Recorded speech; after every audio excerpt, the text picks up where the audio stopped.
This is my review of the American Society of Magical Negroes. Now, when I first saw the preview for this movie, I thought that does not look like a movie for me. And it's not just because the title suggests that I'm not the target demographic. Clearly not. It's because I thought it looked like a really silly premise to deal with serious culture issues.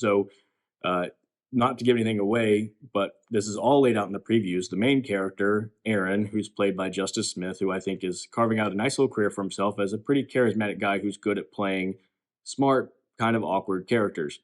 And this guy is super awkward and uncomfortable in his own skin, particularly around white people. And David Allen Greer, who is a person that I've enjoyed working in comedy all the way back to the 90s, comes along and introduces him to this society whose job it is to keep white people happy because the most dangerous animal on the planet, he says, is an uncomfortable white person.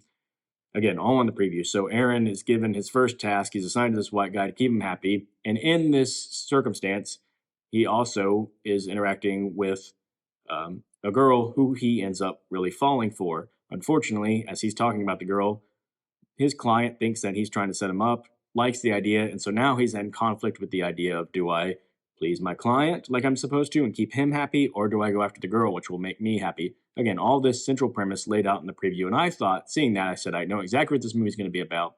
It's going to turn out that the whole society set up this whole, you're supposed to make the white guy happy, in order for him to realize that that's a stupid thing to do, and that instead he should have his own confidence and voice to pursue what he wants, and he should go after the girl, and they're going to say, you finally figured it out. Well, again, not to spoil it, sorry, but that's not what happens. But you know what? It doesn't really matter because the plot of this movie is mostly laid out in the previews. Very little is not explained, but what makes this movie work is it's just the little moments and how it plays out. It's a charming, funny movie.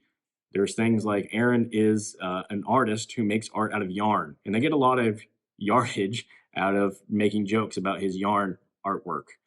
And also just the relationship he has with the girl who is played by Anne Lee Bogan. I hope I'm pronouncing that correctly. She's really charming, and they have great chemistry together, and I enjoyed the scenes with them. And so even though this movie is really silly, it really understands that it's silly. It has some great jokes, a great recurring joke referencing the Green Mile that's awkward and funny. This movie was fun. In the end, am going to give this movie a B. I thought it was a really fun movie, not necessarily a great movie, but it's enough that I would recommend people watching. And so I'm curious to know if you've seen it. What do you think?